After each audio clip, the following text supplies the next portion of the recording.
to remember here, is taking responsibility. And what he says about taking responsibility is about not blaming anyone or anything for your situation, including yourself, okay? So not blaming. Trying to come from that place that I like to call that loving, kind, non-judgmental place.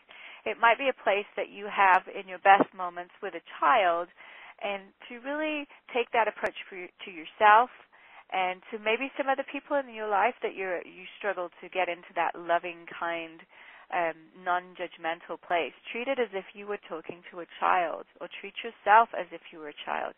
And find a creative response, he encourages to do. Find a creative response to the situation, keeping in mind last night's law of karma and cause of an effect, right? The response rather than a reaction, okay? And then keep in mind Louise Hay's quote, that the power is in the present moment. And Deepak tells us that once you do this, once you begin to take responsibility, or as I like to call it, get into the driver's seat of your life, right, and stop being a passenger, every so-called upsetting situation will become an opportunity for the creation of something new and beautiful. And every so-called tormentor or tyrant in your mind will become your teacher. Reality is an interpretation.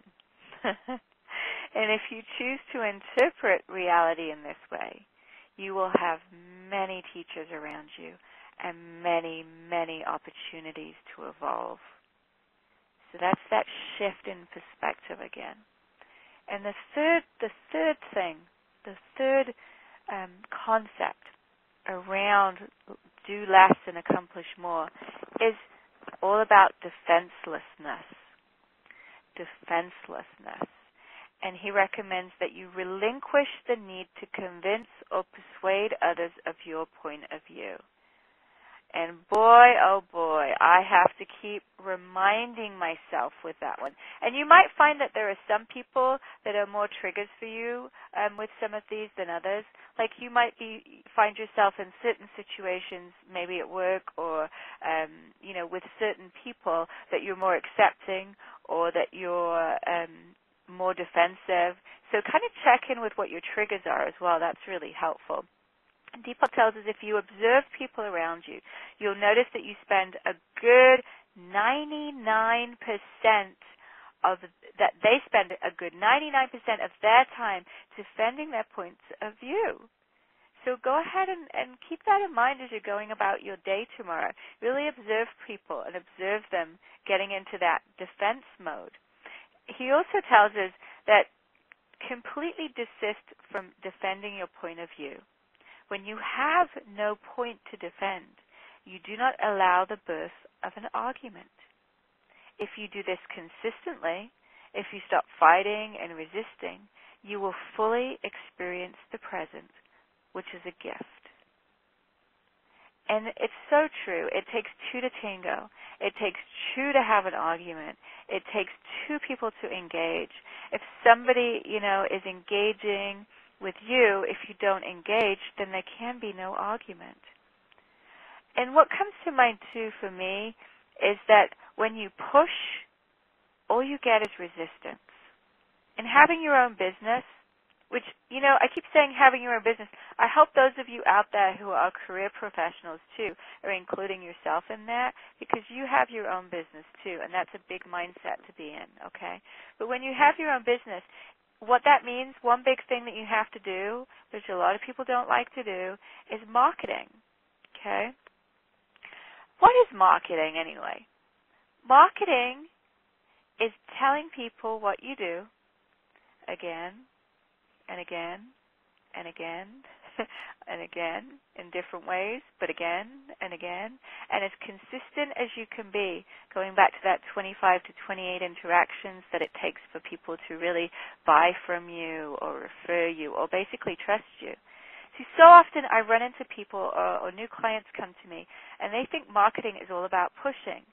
And I know we're all familiar with the cliche of the used car salesman, and we all think that we've come quite a ways from that, which we have, but that's still there. We still have that. It seems like a natural reaction rather than response to marketing, which is to really push ourselves. And no one wants to be sold. And all you get when you push is resistance, not sales, right? So thinking about that resistance again and energy, if you can be in that place where you're not pushing, that kind of ties into this law as well. So in a nutshell, the law of least effort is about conserving energy.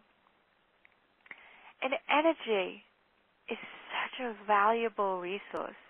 And I think it's the most necessary, really the most necessary resource. I've been through a period in the last 3 months where I've not had any energy. I've had some health issues, and boy, was that hard for me. It was really hard to not have that life energy, but energy in general. I mean, you could have all the time and money in the world, but if you don't have the energy, it means nothing. So really value this resource. So action steps, right? Well, let's get his 3 action steps at the end of this chapter. First one, I will practice acceptance. I will accept things as they are in this moment, not as I wish they were. Action step number 2, I will take responsibility for my situation and for all of those events I see as problems. And step number 3, I will relinquish the need to defend my point of view. So are we ready for some action tonight?